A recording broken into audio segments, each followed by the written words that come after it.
Bismillahirrahmanirrahim. Alhamdulillah. Wassalatu wassalamu ala rasulillahi wa ba'd. Me emrin e Allahut, të gjithë mëshirshmit, mëshiruesit, falenderojmë Allahun, Zotin, krijuesin e botrave. Mirësitë dhe bekimet e tij qofshin mbi dashurin e tij dhe dërguarin e tij Muhammedin sallallahu alaihi wasallam, si dhe mbi të gjithë ata besimtarë dhe ato besimtarë që ndjekin dhe e pasojnë rrugën e tij deri në ditën e Kiametit. Allahu t'i lutem me emrat e tij të bukur dhe atributet e tij të larta, që të jemi ndër ata njerëz për cilët ai përgëzoi duke thënë: sa herë që besimtarët mblidhen të bohen për hatër të Zotit, për të lexuar Kur'an ose për të medituar rreth Kur'anit, mëshira e Allahut derdhet mbi ta për jetën qetësi shpirtërore, me lajket i mbulojnë me krahët dhe me flatrat e tyre, e siç janë në tokë, Allahu i përmend atje ku është ai. E kur qohen nga këto vende dhe tubime, një zë thret nga qielli: qohuni se Zoti u ka fal gjunahet, të gjitha të këqija që i keni pas, Allahu u ka kthyer sevape. Qofshim ne pjesë e kësaj mirësie të Zotit. Amin. Allahu t'i lutem që ky Kur'an të jetë për ne dritë në këtë botë, dritë në jetën e varrit dhe dritë ditën e Kiametit. Lutem Allahun që ky Kur'an të jetë për ne dëshmi, argument, dhe të jetë për ne ndërmjetësues atë ditë ku nuk bën dobi asgjë, vetëm se kush vjen para Allahut me zemër të pastër. Lut Zotin më që të jemi ne ndër këto njerëz. Amin. Me shpresën e të Madhit Zot do të jemi sërish sot me komentimin e surës El Adiyat dhe inshallah taala me mbylljen e saj sot me shpresën e të Madhit Zot. Atëherë kemi lexuar javën e kaluar mbi surën El Adiyat, kemi marrë pothuajse gjysmën dhe kemi shkuar nga fundi, po ecim pak shpejt sot. Betohet Allahu xhalla xhelaluhu në surën El Adiyat duke thënë: wal adiyati dhabha. Betohem në kuajt të cilat duhasin. Kështu ishte duhatje, ishte folja më e përshtatshme në gjuhën shqipe. Pra ajo frymëmarrja e kuajve kur ecin me vrap, ajo që tërheqin dhe nxjerrin frymë, kjo quheshe duhatje. Betohem në kuajt që kur vrapojnë, domethënë duhasin, pra nxjerrin frymë fuqishëm. Falmuriyati qadha. Betohem në patkojt që nxjerrin xixa. Falmughirati subha. Betohem në kuajt të cilat vrapojnë vrullshëm në mëngjes herët, në agim. Fa'atharna bihi naq'a. Betohem në kuajt të cilat ngrejnë pluhur kur vrapojnë. Fawasatna bihi jam'a. Betohem në kuajt që arrin në mesin e ushtrisë apo në mesin e turmës. Pra 5 betime ku Zoti i Madh betohet për kuajt dhe disa segmente të, domethënë të aktivitetit të kuajve, që është e ecura fort, që është ecja me fuqi të madhe saqë ndalin xixat nga patkojt, vrapi ose garimi në mëngjes herët, vrapimi i madh saqë shkakton pluhur aty ku zhvillohet, dhe vrapimi ose depërtimi në mesin e turmave. Dhe ne thamë që nuk është qëllimi këtu të flitet për kuajt. Ne e dim shumë mirë që për kuajt ka vlerësim. Me kuptimin janë kafshë të bekuara. Zoti e ka lidh marrësinë dhe bekimin në ballin e tyre deri në ditën e Kiametit. Është kafshë që lejohet në të që njeriu të vej bast, qoftë është e vetja, në zotërim, dhe jo baste me kuptimin e asaj që bëjnë njerëzit. është ndër sportet hipizmi e preferuar në islam, siç është noti dhe shinjestra, po që faktikisht Allahu betohet kaq shumë herë sikur do më dhonë një sinjal, pra akoma nuk ka sjell përgjigje. Betohem. Pastaj çfarë tha? Innal insana li rabbihi lakanud. Se njeriu është ndaj Zotit të tij mosmirnjohës. Lakanud është përkthyer mosmirnjohës, po ka dhe interpretime të tjera. Mëkatar është një nga përkthimet, interpretimet. Mohues, një nga interpretimet. Për gjërave të bukura që kam gjetë nga fjalët e të parëve tanë për lekenud, kenud, kam gjetë, thot, njeriu ndaj Zotit të tij është kenud, thot njëri për të parëve tanë, numëron të këqijat e harron të mirat. Ose thoshte dikush tjetër, për një të keqe i harron të gjitha të mirat. Njeriu në raport me Zotin, për një të keqe i harron të gjitha të mirat. Numëron fatkeqësitë, po nuk numëron të mirat. Pra që gjitha kuptimet derdhen në kuptimin e mosmirnjohjes. Sepse mosmirnjohësi nuk shef të mirat, shef vetëm të këqijat. Mosmirnjohësi për një të keqe i harron të gjitha të mirat. Mosmirnjohësi është kundërshtues. Mosmirnjohësi është i shturur, mosmirnjohësi është mohues. Se ti ishte mirënjohës nuk do të ishte as kundërshtues, as mohues, as harrues i të mirave, as për një të keq me i hudh gjithë të mirat në tokë. Pra gjithë kjo shkon tek fakti që njeriu është mosmirnjohës.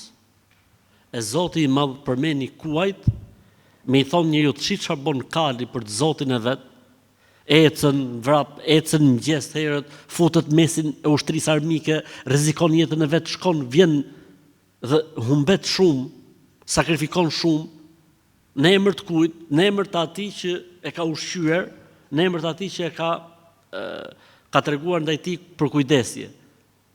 Zoti prej teje nuk po kërkon asnjërin nga këto gjëra. Zoti po kërkon prej teje mos bësh haramin, Zoti po kërkon prej teje të falësh namazin, Zoti po kërkon prej teje të jesh i kujdesshëm, kaq.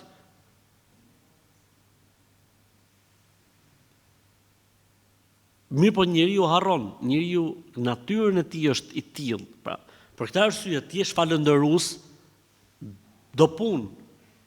Ti je mirënjohës do punë. Për këtë arsye Zoti ka thënë në Kur'an: "Wa qalilum min ibadiy shakur." Pak më falënderojnë. Pak janë ata që tregojnë mirënjohje ndaj meje. Ndërkohë që ai që është i zgjuar dhe i mençëm, çdo të mirë e përkthen në mirësi të Zotit dhe e falënderon Allahun. Si tha Sulejmani alayhis salam, "Qala hadha min fadli rabbi liyabluwani a ashkuru am akfur." Kjo është një mirësi e Zotit ndaj meje që po më vën në provë. A do të jem falëndërues apo do të jem mirënjohës ndaj tij apo do të jem mosmirënjohës? Pra çdo të mirë ato e shihnin si provim.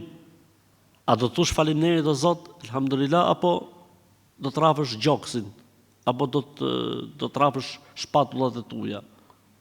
Njeriu është i çuditshëm, siç e ka përmend Zoti në surën Alaq. Sa ti shoh gjëra se po i shkon mbarë mirë, mendon se s'ka më nevojë. E ka situatën në kontroll. S'ka më nevojë as për Zot as për gjë, se e ka situatën në kontroll. Arraahu stagna. Zoti ju kujdes për të, ai thotë s'kam nevojë më. Njeriu është i çuditshëm. Dhe ndër këto çuditshmëritë që ka njeriu është mosmirënjohës. Është arrogant, është zullumqar, është egoist, është mendje madh, është xahil, ignorant, është i ngutshëm. Të gjitha këto Allah i ka treguar se janë baltën e krijimit të njeriu. Është i tillë njeriu. Për këtë arsye vjen feja, besimi, fjalët e Zotit, fjalët e pejgamberit, sa që njeriu të ndryshojë, që njeriu të dalë nga kjo gjë që është faktikisht pjesë e natyrës tij. Zili jasmia është pjesë e natyrës. Për këtë arsye vjen feja për ta pastruar njeriu.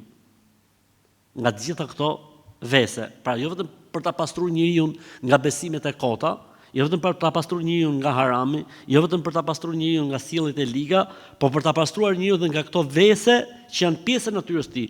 Për shembull, le të themi kooperacia është natyra e robit. Që njeriu mos jetë kooperac, duhet punojë shumë me veten.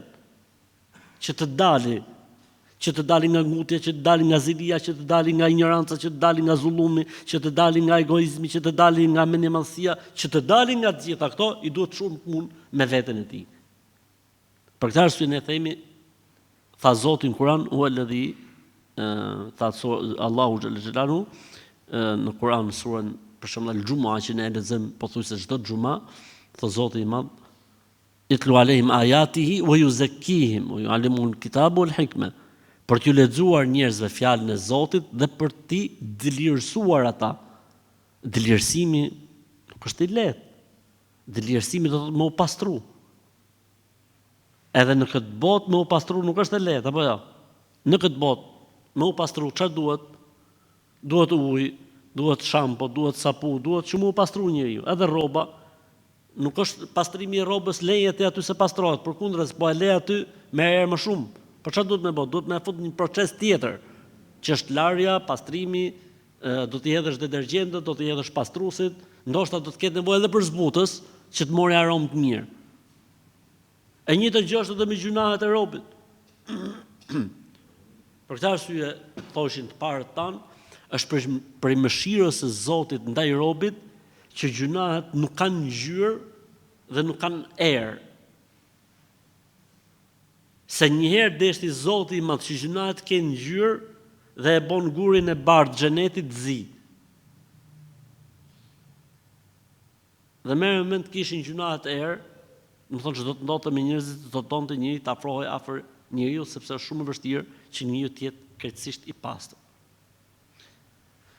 Innal insana li rabbihi lakanud. Nuk ka dyshim se njeriu ndaj Zotit është mosmirënjohës, mos falëndërues. Dhe falënderimi o vëllezër e ka esencën e tij në zemër, në ndjesi. Këtu fillon falënderimi. Kur ti i sheh të mirat e Zotit si dhuratë, kur ti i sheh të mirat e Zotit si bekim,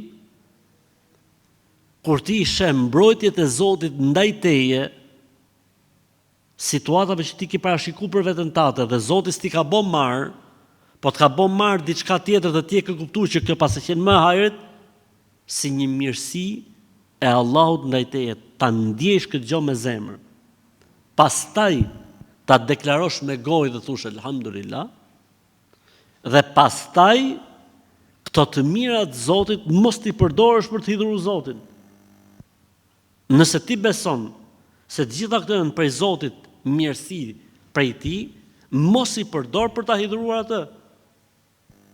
Pa është njësoj si kur ti mësojsh dikujt një sekret dhe në momentin më të bukur të jetës tate që ti mendon se je në momentin më të mirë të ta përdori sekretin, e të fliqi apo të bëj dëm me të. Çdo mirësi e Zotit ndaj nesh është si një sekret dashurie ndaj Allahut dhe njeriu. Dhe ti tani e përdor këtë të mirë të Zotit për t'i dhuruesit. Për këtë arsye mos mirënjohja ndaj të mirave të Zotit rrezikon dy gjëra: humbjen e të mirës dhe paksimin e të tjerave. Falënderimi i Allahut dhe mirënjohja ndaj tij për të mirat që i ka dhënë siguron dy gjëra: ruajtjen e mirësisë dhe arritjen dhe korrjen e të tjerave që nuk i ke menduar. Për këtë arsye tha Zoti në Kur'an: "O in tashkuru"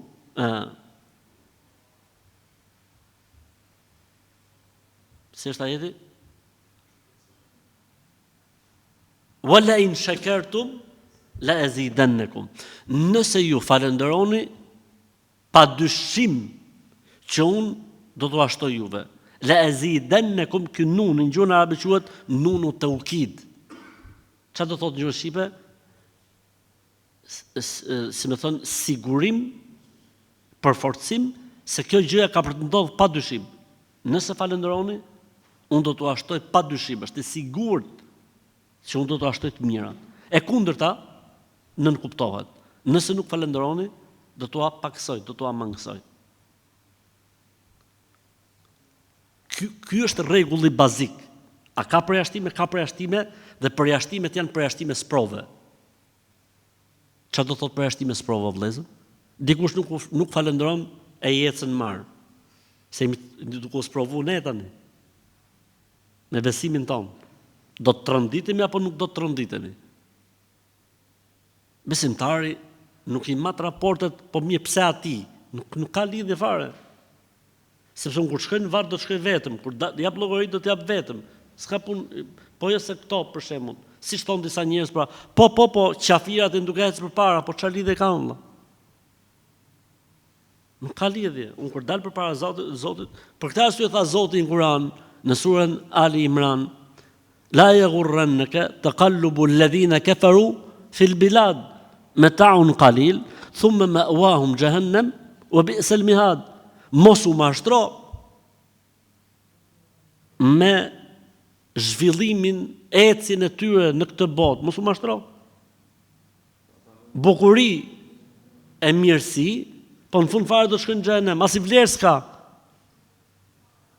Vetëm përjetësia që fiton njeriu në botën tjetër në xhenet, do të ishte më së mjaftueshme që njeriu t'ia fillojë dhe herë nga e para atje, ndërkohë që nuk do ta fillosh nga e para se e ke çdo gjë të kompletuar.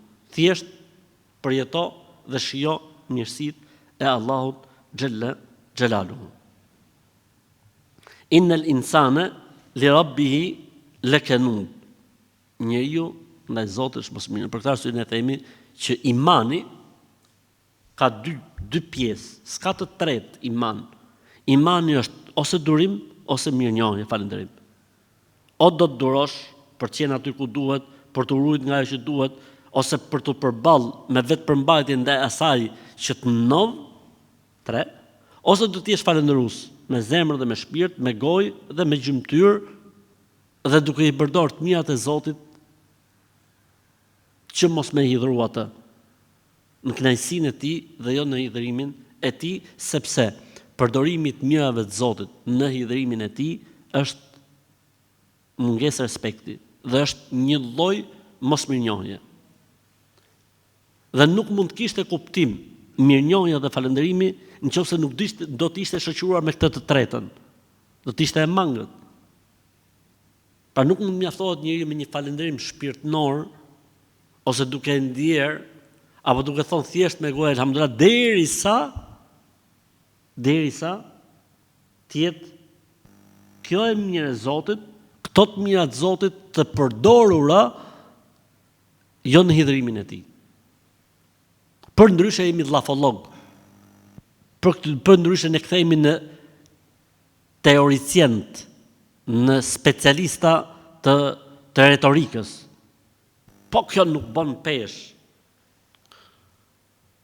Nuk ngren pesh tek Allahu, ti je teoricient pa praktikë dhe pa vepra, nuk ngren pesh fare. Për këtë arsye tha Zoti wa qalilun min ibadiya shakur. Pak janë falëndërues. Po jo valla gjithë thonë alhamdulillah, madje edhe ata që nuk janë musliman thonë faleminderit Zotit, o Zotni. Ai tha falëndërues të vërtet, falëndërues të përsosur. Ky është kuptimi i fjalës falëndërues. Tha Zoti në Kur'an, i'malu ala Dauda shukra. Punoni o familja e Daudit si falëndërues. Falënderoni në vepra o familja e Daudit alayhi salatu wassalam. Pra në vepra. Falënderimi në vepra do të thotë të mirat e Zotit mos i përdorësh në hidhrimin e tij. S'ka sens, nuk ka kuptim që ti përdorësh të mirat që ka thënë Zoti në hidhrimin e tij dhe kjo është logjike, shumë logjike, po është edhe fetare, po funksionon edhe në jetë. Nëse dikush ta bën një të mirë, ta jep një të mirë, ta dëmtosh atë, vetëm se dallimi kush është se Zoti nuk dëmtohet. Dallimi kush është? Se Zoti nuk dëmtohet. Çdo që të bësh ditë këqija, krime, çdo që të bësh, Allahu nuk e ke dëmtu. Ke dëmtu veten tënde. Ama në jetën e kësaj bote, nëse dikush ta bën një ner dhe ti këtë ner t'ja përdorësh në dëm të atij, s'ke asnjë lloj vlere. Asnjë njeri i ke humb gjithë, sepse këtë nuk e bën as kafsha.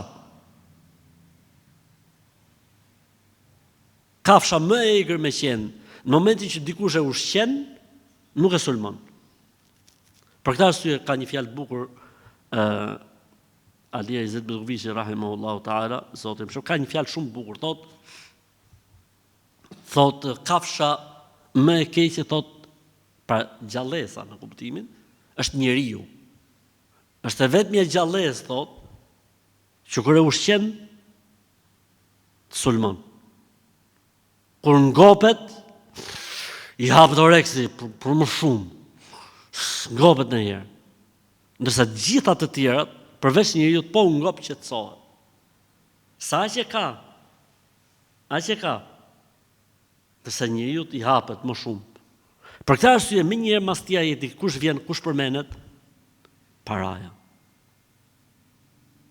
Tha, innal insana li rabbihi lakanun, prit, wa innahu ala dhalika lashadid. Kjo vallai, kjo e dyta është më rëndë se e para. Wa innahu ala dhalika lashahid. Dhe ai është dëshmitar i kësaj gjëje. Pra njeriu, sikur po na thot Zoti, njeriu në vetveten e tij ka momente reflektimi. E din se çfarë është duke bë. Dhe thon dietarët e tefsirit, wa innahu ala dhalika lashahid. A ka për qëllim njeriu apo ka për qëllim Zotin? Pra, ta përkthejmë shqip. Dhe nuk ka dyshim se ai, Zoti, është dëshmitar për këtë që njeriu sillet në këtë formë. Dhe kjo është e rëndë. Ose kuptimi i dytë mund të jetë, dhe ai nuk ka dyshim se ai njeriu është dëshmitar i këtij fakti, se është mosmirënjohës. Dhe të dyja, thonë dietarët e tefsirit, janë të sakta. Pra mund të përkthehet ajeti kështu dhe mund të përkthehet kështu. Dhe kjo ty këtë shans ta e vetëm gjua arabe. Për këtë arsye Zoti zgjodhi që libri i tij i fundit dhe vula e librave të jetë në gjuhën arabe, ka shumë arsye. Një nga arsyet është se është shumë gjuhë e gjerë dhe që nuk pranon evolucionin, pra dhe ndryshimin si gjuhat e tjera, e rëndësishme. O innahu ala dhalika lashahid. Kjo është e rëndë shumë. Ka dhe ajete të tjera që Zoti tregon se njeriu i din gjonat që bën. Nuk është krejt naiv njeriu. Nuk është krejt naiv njeriu. Sepse çdo njeri ka një melek, angel mrena vetes vet. Ai meleku nuk të lën rehat. Sado që ti të mundohesh ta harrosh, sado që ti të mundohesh ta bindësh veten për padrejtësinë, për të keqen, që je në rregull ku dëgjon e tjerë, në fund fare vëlla të vjen ai minin dhe thotë, po jo më vëlla se ja futë kot. Pse? Sepse Allahu ka dash që çdo njeriu t'i lejë një këshilltar mrena vetes tij. Ajo që në gjuhën, le të themi gjuhën bashkohore quhet ndërgjegja. Ka i moment njeriu që ka diçka mrena tij, absolutisht. O innahu ala dhalika lashahid. Ai për këtë është dëshmitar. O innahu li hubbil khairi lashadid. Nuk ka dyshim se njeriu e do shumë të mirën. Ne tham paran këtu. Pse tham paran ndërkohë që këtu thotë do të mirën? Është një ajet tjetër kuranor që përkthehet el khair në pasurinë, domethënë, në materializëm. Pra njeriu do të fitoj sa më shumë. E do materialen shumë, është i lidhur me materialen. Pse? Sepse është krijuar nga balta. Balta është materje. E materja e tërheq njeriu. E man. Që të shkëputet prej materjes duhet iman shumë i fortë. Duhet liri e shpirtit. E atë amin. E atë nuk e bën gjë tjetër vetëm se çlirimi i shpirtit. Për këtë arsye vjen namazi, për shiru shpirtin. Për këtë arsye vjen Ramazani, për dal nga materia, për ta nxjerrë njeriu nga pengmarrja që i bën materia. Tha Zoti në Kur'an: "Tiba aleikum idha hadara ahadukum khayran al-wasiyatu lil-walidayn." Nëse ka lënë diçka nga pasuria i takon prindërve etj. Khayran al-wasiyatu lil-walidayn. Khayran e ka quajtur pasurinë. Për këtë arsye edhe këtu shumica e komentatorëve thonë bëhet fjalë për pasurinë. Sikur po na thot Zoti i Madh se një nga arsyet më madhore të mosmirnjohjes është vrapimi dhe garimi mas pasurimit, mas dynjas. Tani merr mend ti sikur këto kuajt që ka i Zoti, që të shkojmë me ton luftë, mos ta kenë mendjen tek bindja ndaj Zotit të tyre, po ta kenë mendjen me kullot për shembull. A arrin dot deri tek ushtria armike? Nuk arrin. Sikur mos i binden Zotit të tyre, ai thot këtej, ato tikin këtej matan, se duan të hanë gjithë ose bim. Apo jo? I huton kush? Dynjaja. Mirë, po çfarë bëjnë kuajt? Nuk ju intereson asgjë. Ju intereson kush? Urdhni i atij që i ka rrit dhe është kujdes për ta dhe rrezikojnë deri në jetën e tyre. Nësa njeriu nuk e bën këtë gjë. Pse? Sepse njeriu pretendon se është dalluar nga gjallësat e tjera me arsyeën. Dhe njeriu mendon se vetëm ai ka arsye. Dhe se gjallësat e tjera janë pa arsye. Dhe kjo deri diku është e saktë. Problemi është varet se si e përdor. Në momentin që arsyeja apo logjika ty të çon në vënie peshoresh të atilla që ti humb ahiretin për shkak të pasurimit apo për shkak të materiales, atëherë ti o vllajm troft logjika. Se o bose beb që të fitosh xhenemin. E në momentin që logjika thot prit o vlla, okej, duhet me pas një, po prit o vlla se s'ja vlen. Ata bëjmë mirë pazarin, ata bëjmë konvertimin, 1, 2, 3, 4 kov pusin xhenem. Jo më vlla nuk ja vlen, tërhiqu. Jo më vlla nuk ja vlen. Në momentin që arsyeja bëhet sebeb që njeriu të fitojë xhenemin, s'ka asnjë lloj vlere më. Dhe në momentin që njeriu me arsyeën e tij nuk e hidhron Zotin, fiton xhenetin, bravo, është okay. Kuajt me të vërtet ndoshta s'kan arsye, ama ndaj të zotërve të tyre janë pinc, të bindur. Ne kemi arsye, mirë po i masim dhe ne gjonat. O ka thonë Zoti, jo po ta shohim mirë se si është. Por Zoti thotë kështu, se ke parasysh kohët kanë ndryshuar dhe njerëzit e kështu, e kupton? Ja bota po ecën përpara, njerëzit po ecën përpara. Po çfarë do të bëjmë ne vëlla tani, e kupton? Gjithë njerëzit janë me shtëpia tani, gjithë njerëzit kanë. Kupton ti bën llogaritë e Zotit. Shif lallën tat, sikletin tat. Shif punët e tuja. Shif halallin tat, shif të pastërën që të vi. Sepse këto muhabete pastaj nuk kanë fund. Sikur biri i Ademit kishte një lugin, do të dëshironte të kishte një tjetër.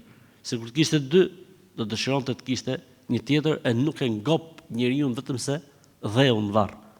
Kështu është njeriu është i çuditshëm, krijesë e çuditshme. Dhe ajo që ngjojmë ne tani për shemb për vjedhjet, më nuk më fare përshtypje me kuptimin, ky është njeriu më vëlla. Ky është njeriu më vëlla. Po nuk pati frikë Zotin, e mendoi se mund t'ia hedhë ligjit, çfarë thotë me 50 milion euro. 50 milion euro që kanë dalë nuk janë asgjë o vëlla. Për këtë arsye isha të pi kafë sot para akşamit sa vëllezër dhe ju thash, nuk ka pas vend më të pasur në botë se sa Shqipnia. S'pas ka pas vend më të pasur në botë se sa Shqipnia. Domethënë, qysh sa ka rënë sistemi, le themi 91-shin. Dhe tani jemi në vitin 2025, vjedhja këtu është bërë kulturë, trend, është bërë ligj. Po të gjithë, me vëlla, të gjithë, orë nuk ka përjashtim. Këtu nuk ka palë, që është vallaj, Allah, kur kanë që, orë të gjithë, vallaj ma unë përgjithësim për Allah. Nuk ka të pastër. Gjithë njësoj. Të gjithë njësoj, pasha Allah. Hiq. Pse? Sepse është kjo që thotë Zoti në Kur'an. Pse? Sepse nuk besojnë se dalë një ditë para Zotit. Se ta besojshin, po vallaj kur nuk e bëjshin, pasha Allah. Po mirë, më këtë muslimon kështu me emra që bëjnë. Kjo nuk justifikon Allah, që lidhje ka e mobe? Kjo nuk justifikon asgjë. Emri nuk bën pastër. S'ka lidhje hiç. Presupozohet, mendohet që kush mendon se do të takojë Allahun, nuk bën kështu gjënash. Kështu mendohet. Pa mund të ketë. I thot vetës muslimon, për s'ka lidhje fare me Islam. Po pse i thot vetës muslimon, kjo nuk do të thotë se është tamam musliman i vërtet. Pse i thot vetës musliman dikush, kushdo qoftë. Kjo nuk do të thotë se është i vërtet, derisa kjo të duket në veprat e tij, në sjelljen e tij, dhe në halallin e tij dhe në haramin e tij. Ky është musliman i vërtet. A Islam që e dallon njeriu në veprat e tij, në sjelljen e tij, në edukatën e tij, në adhurimin e tij, në haramin e tij, si reagon përballë haramit dhe në halallin e tij si reagon me halal.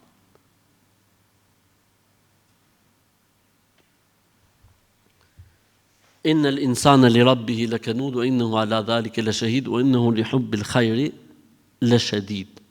Pastaj vjen ajeti dhe thot: "Afala ya'lamu idha bu'thira ma fi al-qubur wa hussila ma fi as-sudur." Menjëherë, mas kësaj zallamahije të mosmirnjohjes ndaj Zotit,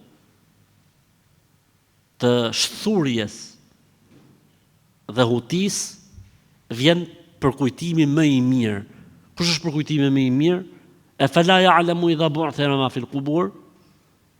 A nuk e din njeriu momentin që do të shpurpuriten varret? Shpurpuriten. Hapen varret. Wa hussila ma fi sudur. Dhe do të korret çfarë është fshehur në gjoksen, zemra. Sa aty është e mira dhe e keqja, aty fillon gjithçka që zemra. Ala wa inna fil jasadi mudgha idha salahat salaha al jasadu kullu idha fasadat fasada al jasadu kullu ala wa hiya al qalb. Në trupin e njeriu ndodhet një organ, nëse rregullohet gjithçka, nëse prishet gjithçka, ai organ e ka emrin zemër. Që do të thotë rregullimi i zemrës, përmirësimi i zemrës është aja e gjës. Për këtë arsye themi ne në Islam çdo gjë varet nga qëllimi në jetë. Qëllimi nuk justifikon mjetin, por qëllimi është baza.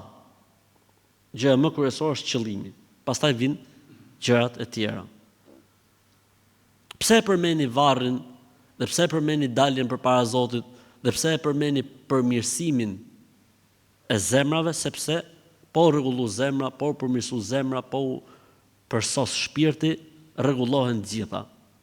Për ndryshe njeriu është fasad, për ndryshe njeriu është domethënë kopertur, si një libër i cili ka një kopertur dhe kopertin të mrekullueshme dhe të bukur, ndërkohë që brenda është bosh. Kështu që më e rëndësishme është përmbajtja sesa paraqitja. Mirë do të ishin të dyja, por nëse do të ishte për të zgjedh mes njërës dhe tjetrës, atëherë më mirë është përmbajtja sesa kopertura, sesa paraqitja, se në fund fare paraqitjen ne nuk e kemi në dorë, na ka kriju Allahu xhelalu dhe na ka bërë të dallueshëm nga njëri tjetri, ndërsa për mbajtjen mrenda ne kemi përgjegjësi dhe amanet që të kujdesemi për të, ta rregullojmë, ta përmirësojmë, të lodhemi, të mundohemi, sakrifikojmë për ta bërë më të mirën e mundshme. Normalisht duke kërkuar ndihmë Allahut dhe duke kërkuar fuqi prej të Madhit Zot, sepse njeriu nuk mund të jetë ai rregullatori, nuk mund të jetë ai bërësi, por ai duhet paraqesi dëshirën e mirë, vullnetin e mirë, duhet bëj mundin dhe lodhjen, të jesh i sigurt se po që kjo gjëja, qëllimi i mirë, vullneti dhe dëshira, mundi, vallahi bilaj për Zotin mod Allahu xhelalu ta mundson ta arrish kus ta merr mendja.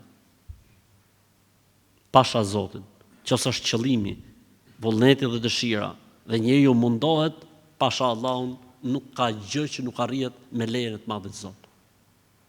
Ai ke parti njerëzit në dynja, kur i kanë këto tre gjona, ku arrin, kus ta merr mendja. Ka një synim, ka një qëllim. Dhe një objektiv vetes vet. E ka dëshirën dhe vullnetin dhe fillon punon në atë lloj stadi jetese që ti thua valla, çfarë mund të jetë ky nesër pas nesër? Po aty. Ama ai është me objektiv të qartë, me qëllim të qartë. Ai është, domethënë, i kthjellët në atë që do të arrijë. Ja bën hizmetin, e ka dëshirën dhe vullnetin, ja mundson Allahu xhel xhelalu.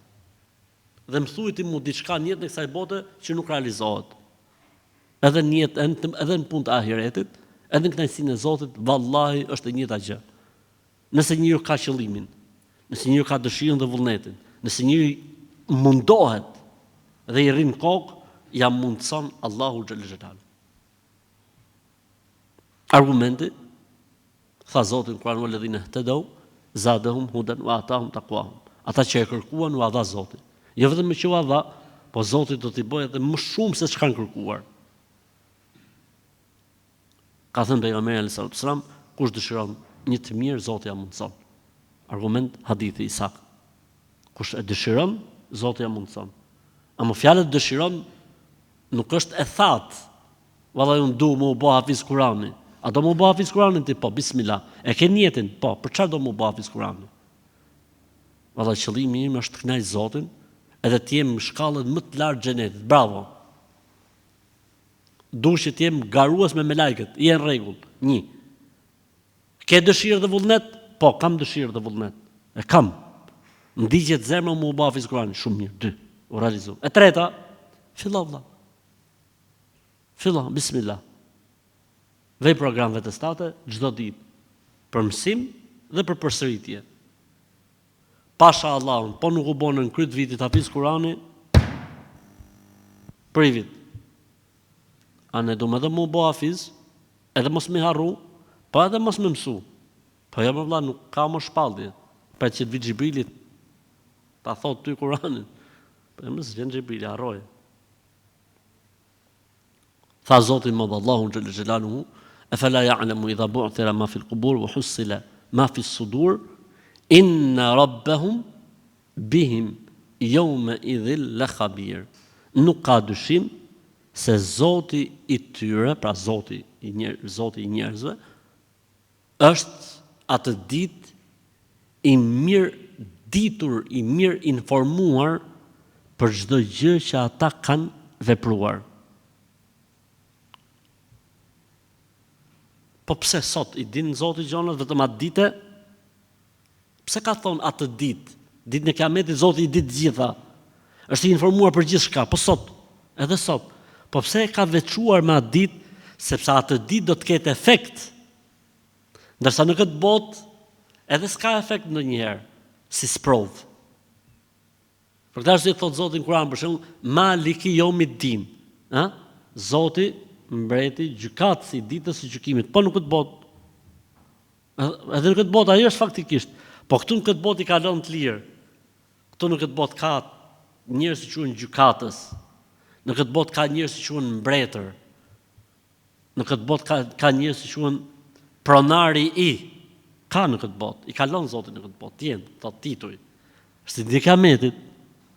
S'ka më pronari, s'ka më gjykatësi, nuk ka më mbreti. është vetëm një. Limenil mulkul yawm lillahi al-wahidil qahar. Kujt i takon sot pushteti absolut? Kujt? Askush s'përgjigjet, pse kanë vdekë të gjithë. S'ka kush përgjigjet. Përgjigjet Zoti vetes vetë dhe thot lillahi al-wahidi al-qahar.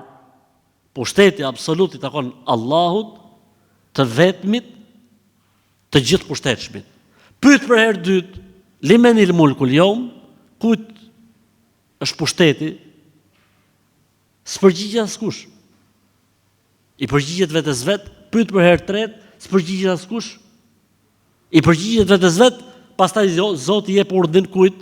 Melekut që t'i fryj surit për herë të dytë dhe dalin krijesat e Zotit, gjallësat, njerëzit, xhindët, me lajket, dalin përpara Zotit dhe fillon një standard tjetër i mënyrës të jetuarit, që quhet standardi i ahiretit. Është një standard që ne se dim si ka funksionuar, standardi i shpirtrave, është një standard ky i kësaj bote, është një standard tjetër që është standardi i jetës barzahut, dhe standardi tjetër është nga ringjallja e pas. Dhe standardi i fundit, xheneti, dhe standardi pra përballë ose në krah xhenetit, pra, në kuptimin standardi pra i fundit fare është xhenet xhenem. S'ka mo standard mbas këtyre. Tha Zoti xhelle xhelaluhu, inna rabbahu s'është ajeti, innahu ala dhalika lashahid wa innahu lihubbil khairi lashadid, afala ya'lamu idha bu'thira ma fil qubur wa husila ma fis sudur inna rabbahum bihim yawma idhin la khabir. Termi khabir në gjuhën arabe do të thotë i mirë informuar për çdo detaj të funksionimit të gjërave. Për këtë arsye i thon laboratorit në gjuhën arabe, si i thon kush din pak arabisht. Si i thon laboratorit, kur shkon në robe me bë analizë. Si i thon arabisht? E dini një? Mukhtabar. Mukhtabar. Vjen nga fjala khabar. Khabir. Në detaj. Domethënë nuk ka lojë në atë ditë, nuk ka po se kisha menjen, nuk ka ditë, nuk funksionon asnjë aktrim atë ditë, asnjë çdo gjë atë ditë është e kthjellët, e pastër dhe Zoti i Madh e din në detaj çdo gjë. Pse është bërë, si është bërë, me çfarë qëllimi është bërë, me çfarë niyeti është bërë, gjitha vallahi bilaj, bërë Zotin e Madh. Prandaj dhe njeriu i mençëm nuk loz me fatin e tij. Ti jeton vetëm një herë. Dhe me këtë herë o fiton xhenetin, o fiton xhenemin. I mençmi nuk lun me fatin e tij. I mençmi, jo më vëlla, ja bën hizmetin, i bën gjitha shkaqet për të fituar xhenetin. Jo, se nuk ke shans dytë, më vëlla, nuk të jepet mundësia e dytë. Nuk ka një shans të dytë që njëu të kthehet prap, po humi këtë fito tjetër. S'ka. Po e hume e ke hum, po e fitove e ke fitu. Farikun fil janna, farikun fis sa'ir. O farikun fis sa'ir. Një grup njerëzish do të përfundojnë në xhenet dhe një grup më i madh se sa ky do të përfundojnë zjarr xhenem. S'ka alternativë të tretë, nuk ka. Përsëritje neshje s'ka, përsëritje provimi s'ka. Sa je në këtë botë, boj zmet. E humbe. Qala rabbi irji'un, o Zot më kthe edhe herë. Po si o Allah do të bëj gjë tjetër komplet, do të bëj të mira, s'ka. Pse ata që janë lodh, ata që janë munu, ata që kanë vetë sakrifikuar qefit e tyre, kënaqësitë e tyre, po ata ishin budallëj. I bjerë me bë pa drejtësi Zoti. Nëse do ta kthej dikë, mbasi është dhënë shansi, i bjerë që t'i bëj pa drejtësi këtyne që s'kishin domethënë u munun edhe bën gjithçka. Kështu që s'ka më kthim mrapa. I mençëm është ai i cili ja bën hizmetin dhe lodhet dhe mundohet përpara se të vi momenti i takimit me Allahun xhelalu, sa atë ditë pastaj nuk bën dobi asgjë. Mirë, vëllezër, atëherë le të vim tek pika e fundit që ka të bëjë me surën El Adiyat, që janë dobit dhe mësimet që përfitojmë.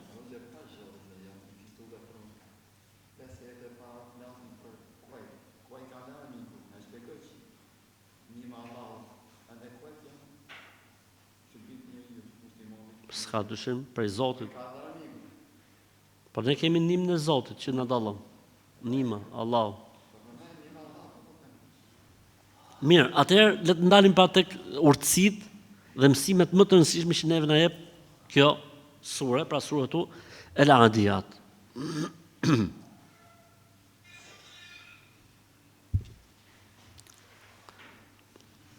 Prej mësimeve më interesante që na jep kjo sura është se veprat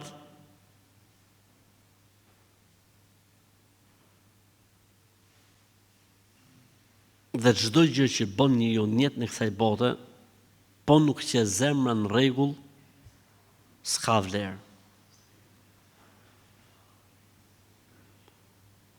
Po nuk që zemra në rregull, po nuk që qëllimi i pastër, nuk ka vlerë, sado që të lodhet njeriu, sado që të mundohet njeriu, sado që çdo gjë fillon ku nga zemra. Për këtë arsye e nisi Zoti, ose e mbylli Allahu surën me korrjet e gjokseve, korrjet e zemrave.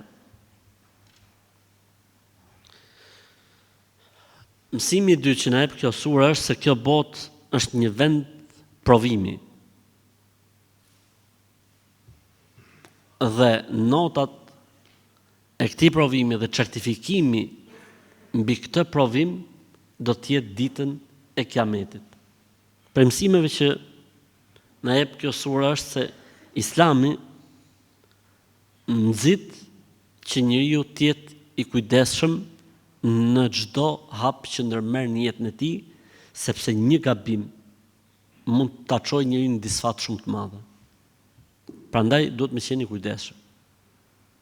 Po mirë vllajm, tani ti po kërkon për ne që të jemi të pagabushëm? Vallai, kështu kam qejf me thon drejtën, edhe për veten time. Qejfin e kam me qenë i pagabushëm. A është arritshme kjo gjë? Është e pamundur. Atëherë, nëse ti je i vëmendshëm, kur gabon, reflekton. Kur gabon, pendohesh. Po e me vazhdu nga gabim sikur s'ka ndodhur asgjë. Ky është problem pastaj. Për mësimeve interesante që neve na jep kjo sura është se Islami nxit për sportet, për shëndetin, për aktivitetet sportive, madje janë disa kultura sportive të shënuara në Islam si të pëlqyeshme, që janë hipizmi, noti dhe nishani, që janë të përmendura, po edhe vrapi është i përmendur gjithashtu në hadithet e pejgamberit sallallahu alaihi wasallam, po edhe mundja është e përmendur në hadithet e pejgamberit sallallahu alaihi wasallam, kështu që njeriu që të jetë i shnetshëm dhe i mirë dhe i kuvetshëm është më mirë. Për këtë arsye tha pejgamberi sallallahu alaihi wasallam, një besimtar i shnetshëm dhe i fortë është më i mirë se një besimtar i cili lëngon gjithmonë, pra me kuptimin edhe të besimit, po edhe me kuptimin e të bërjes së sebepeve që njeriu të jetë i shnetshëm. Se normalisht njëri që është i shnetshëm, ngel një familje, i del mbrojtje familjes, fiton halallin më kollaj, më mirë dhe më lehtë se një tjetër i cili është i dobët, me kuptimin që do të jetë gjithmonë diku i mbështetur, diku barë për dikë, diku parazit mbi familjen apo mbi shoqërinë. E Allahu nuk e don këtë faktikisht për robit të tij. Për këtë arsye nxit tek forca e imanit dhe besimit, po edhe forca e shëndetit dhe e mirësisë.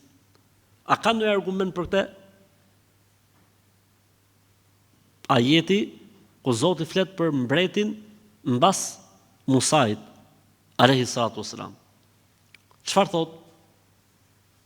Inna Allah astafahu alaykum wa zadahu bastatan fil khalqi wa zadahu bastatan fil ilmi. S'është ajeti? Fil jismi wal mal, fil jismi wal ilm, apo fil jismi? Shive që Inna Allah astafahu alejkum wa zaduhu bastatan fil ilmi wal jism. Erdi. Allahu e përzgjodhi atë ndër ju dhe e dalloi në mesin tuaj se i ka dhënë më shumë dituri dhe forcë. Shpërmen në Kur'an. Kështu që nuk është se është lënë masdore kjo pjesa. Nuk është se është lënë masdore kjo pjesa. Pjesa e shnetit, pjesa e stërvitjes, pjesa e forcës. Valla nuk di si vjen jeta. Dhe njeriu do të jetë gjithmonë vigjilent, gjithmonë i gatshëm. Për këtë arsye është thënë kjo që është thënë. Surja na mësoi se niyeti është gjë e më e rëndësishme, këtë e tham. Surja na mësoi që njeriu duhet të garojë për të mirat. Nuk duhet i presi të mirat që t'i vinë, por duhet të vrapojë dhe të garojë. Dhe shembullin dhe krahasimin Zoti na bëri me kuajt të cilat vrapojnë. Po mos vrapojshin kuajt,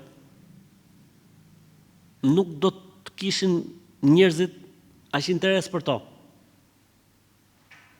Po njerëzit, nuk po flasim në këtë kohë që jemi shekulli dit, po flasim para 15 shekush, kali ka qenë gjë e më e rëndësishme. Pse? Sepse kali kishte dobi prej tij. Dhe urtësia kush është? Kali ndër të mia që ka përveç se mban ka dhe shpejtësinë. Edhe ti o njeri do të shpejtosh që të fitosh kënaqësinë e Zotit. Kënaqësia e Zotit nuk vjen me dembelizëm. Se i tha ar-rahatu la tudreku bir-rahati. Qetësia e amshushme nuk arrihet me rahatlik. Qetësia e amshushme arrihet me vrap, me punë, namaz, agjerim, shkon në xhami, ik atje, bo vepra të mira, shkon në haxh, hajde në umre, ik tje, shko andej, me lodhje. Qetësia e amshushme nuk arrihet me rahatlik, po arrihet me vrap. Për këtë arsye ka thënë Zoti, wasari'u ila magfiratin min rabbikum. Për çdo gjë, tha, muslimani është i obliguar ose është urdhëruar që të jetë i qetë, përveç se kënaqësitë të Zotit. Përveç se në adhurime. Aty s'ka pastaj. S'ka vëllai. Për këtë arsye thoshin të parët tan, dhënia përparësi në adhurim është mekruh. Dhënia përparësi në adhurim është mekruh.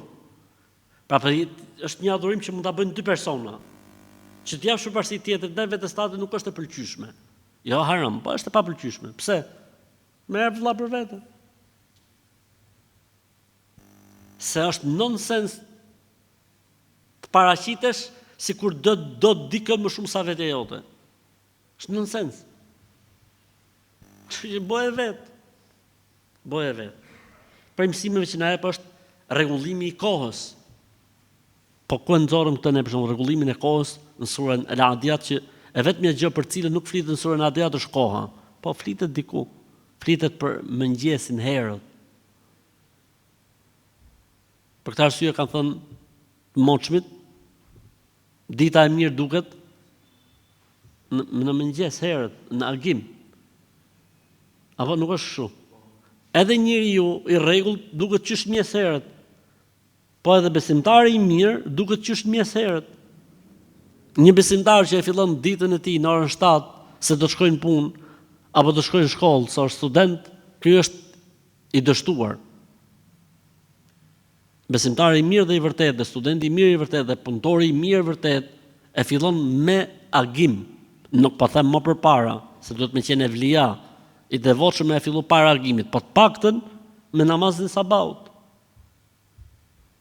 Minimali është namazi i sabahut. Kujdesi i vazhdueshëm dhe ndjesia e mbikëqyrjes. Gjithmonë njeriu duhet ta di se është dikush që e njeh shumë mirë dhe e din shumë mirë se çfarë po bën, është Allahu. Ti mund të shihesh, ti mund të bësh lojna, ti mund të bësh aktrime, po Zoti e din çfarë je, prandaj thjellohu. I vërteti, ai që je mrena, duku dhe jashtë. Ai që je jashtë, ti je dhe mrena. Kjo është drejtësia. Thot njeriu kalon 3 faza. Ose është jashtë më i mirë se mrena, ky ka probleme. Ose është njësoj si jashtë dhe mrena, ky është i vërteti, ose është më i mirë mrena se sa jashtë. Ose është më i mirë mrena se sa jashtë. Ky është shkallë më e lartë. Mediton të mirat e Zotit dhe në begatitë e tij. Pra gjithë këto të mira që të rrethojnë kanë një çmim, nuk janë pa çmim. Sa ai kali që rrezikon, ecën vrap, del mjes, futet në mesin e armiqve dhe rrezikon jetën e tij, këtë e ka përballë kujt, përballë një çmimi që ka shpenzuar për të pronari i tij dhe i Zotit i tij dhe kujdestari i tij. Atë gjithë këto të mira që të ka dhënë Allahu kanë një çmim. Minimalja është që ti jesh falendërues ndaj Zotit.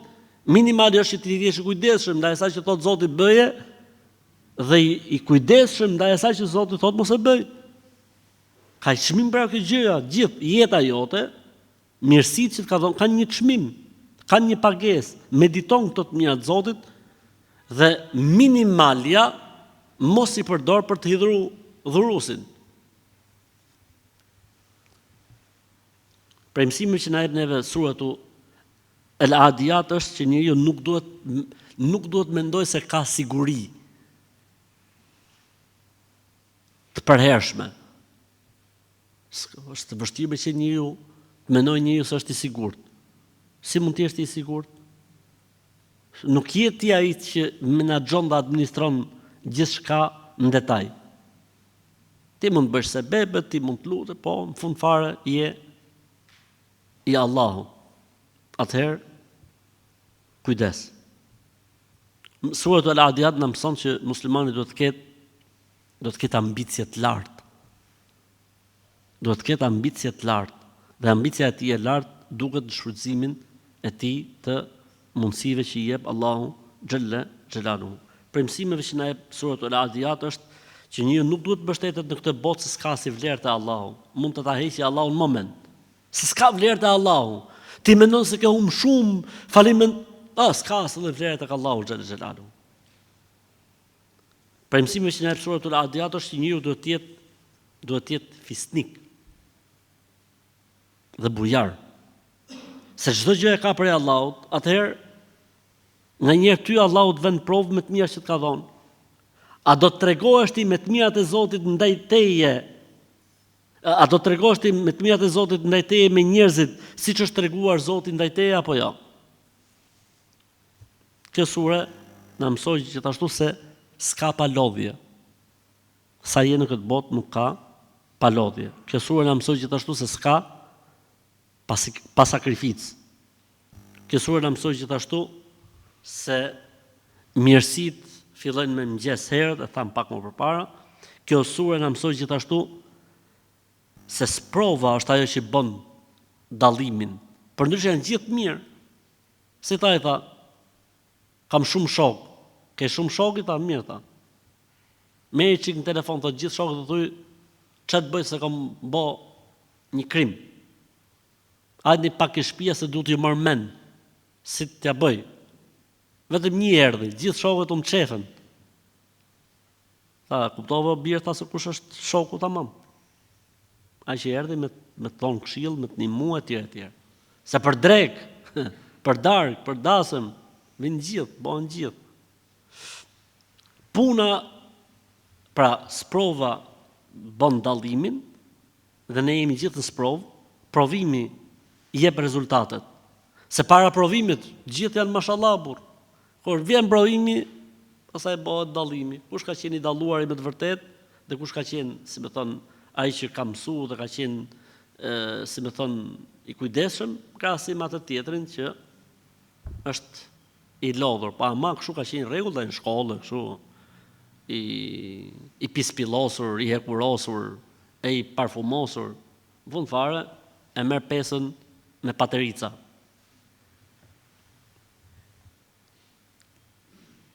Provat e forta nxjerrin energji të mëdha dhe përfitime të mëdha. Ato xixat që dalin nga patkojt, kur dalin?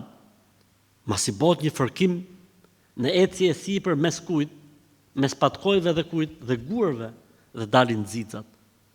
Faktikisht, ai procesi është shumë edhe njeriu në këtë botë, po nuk kaloj provat më dha, nuk sheh dritë prej tij, nuk shkëlqen dot, po nuk kaloj njeriu sprova. Për këtë arsye, po të shohësh në këtë botë, ata cilët duan që fëmijët e tyre të ndjekin rrugën e tyre, u a bëjnë marrë çdo gjë apo i vënë sprov fëmijët e tyre, i vënë sprov. I shet disa prej tyre thonë që mund të jetë ky biri i filanit, si ka uzilla. Çuni ime ka celular më të mirë se sa ai. Po pra, sa ai do ta bëj fëmijën si vetja vet. Kurse ti ke harruar nga ke ardh, ose ke vujt shumë, edhe mos të vuj. Mos të vuj, kam vujtur, po pse të vuj çuni? Edhe bëhet çuni jot palluqe, edhe bëhet çuni prap çuni jot shërbëtori i çunit atij. Se ty dhimbse, vazhdo me dhimbjen ti, me lotët.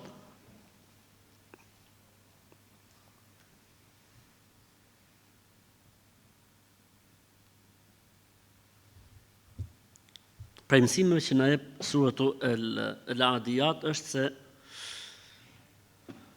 djersa me të vërtet ka erë, po është nder. Keni parë ju kuajt o vlezëm, kur vrapojnë, del një lloj aroma, për dikë mund të jetë shumë e bezdishme ajo aroma. Ama ajo aroma i ka dhënë vlerën kalit, faktikisht. Edhe njeriu, po nuk u djersit, po nuk u lodh. S'ka hajër prej tij. Një kal i cili nuk djersit, s'ka hajër prej tij. Një i cili nuk djersit në adhurim, i cili nuk loton, i cili nuk i mbeten gjurmë në trupin e tij nga adhurimi, diku, o ke kom, o këtu, o diku. Çfarë hajër pret për atij njeriu?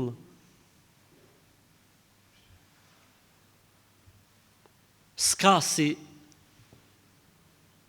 gjurmët për shkak të adhurimit dhe s'ka si lotët për shkak të adhurimit. Kjo është meseleja e gjitha. Për këtë arsye kam paston era e djersës në halal është më me vlerë te Zoti se sa parfumi në haram. Vallahi bilaj për Zotin. Ti vi dikujt era djersës sa është në halal, është shumë më me vlerë te Allahu se sa parfumet më të shtrenjta po në haram. Kështu që boj llogarit vet, ka thonë ai i moshmi.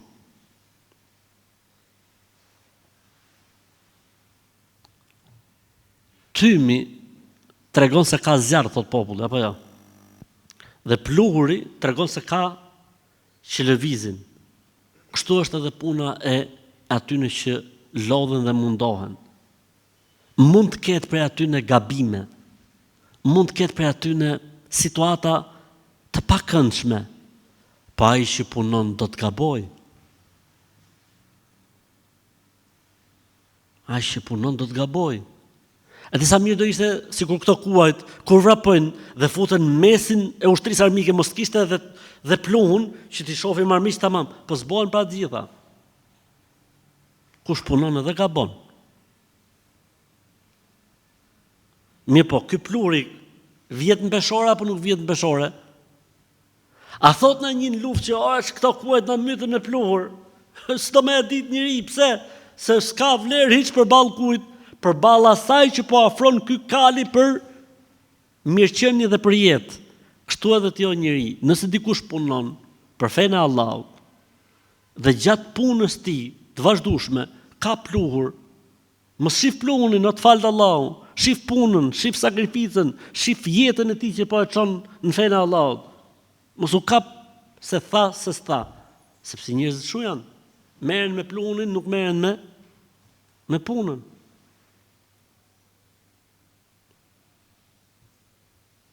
Për mësimeve që na jep suratu Al-Adiyat, edhe 2 kemi mbarum, është se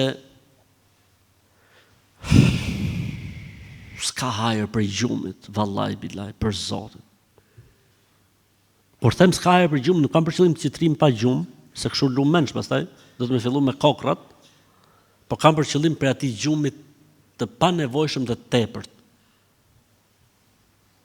S'ka hajër. Për këtë arsye të moçmit ton nuk kanë pas shumë ëndra, por kanë pas shumë sukses. Ndërsa ne, mashallah, ëndrat i kemi të shumta, po suksesin e kemi shumë dobët. Pse? Se neve na ka sprovu Zoti me gjumin. Ata nuk kanë pas flet shumë gjumë. Po mirë valla, një që s'le gjumë, a mund të jetoj normalisht, nuk po themi për gjumin që është i nevojshëm për shnetin e njeriu. Ne po flasim për gjumin që lodhet robi duke flet gjumë. Pasha Zotin o vëllezër, nuk ka gjumë më të keq se sa gjumi i ditës, përveç gjumit mes ditës. Kur janë kushtet dhe mundësit. Po gjumë tjetër ditën është gjumë koti, gjumë vrasatar. O vëlla, vetëm i gjon mendon për këto kuajt që ka përmend Zoti këtu. Sikur doshin gjumë këto deri nga ora 9. Do të fitohesh në ai luftë o vëllezër? S'do të fitohesh asnjë luftë. Lufta jonë më e madhe është lufta me shejtanin. Ti nuk mund të fitosh luftë me shejtanin nëse ti flet deri në orën 9 edhe 10 vëlla. Harroje. Harroje.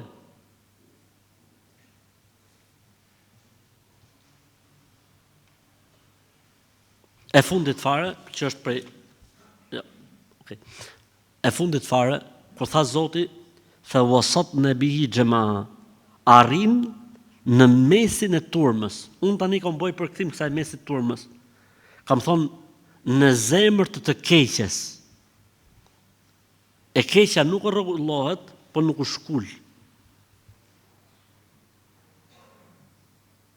Edhe xhahilijeti jon, që ne jemi bomës, domethënë kemi kuptuar fen, masi kemi kaluar xhahilijet, është shumë e vështirë më u shkul prej nesh. Xhahilijeti jon.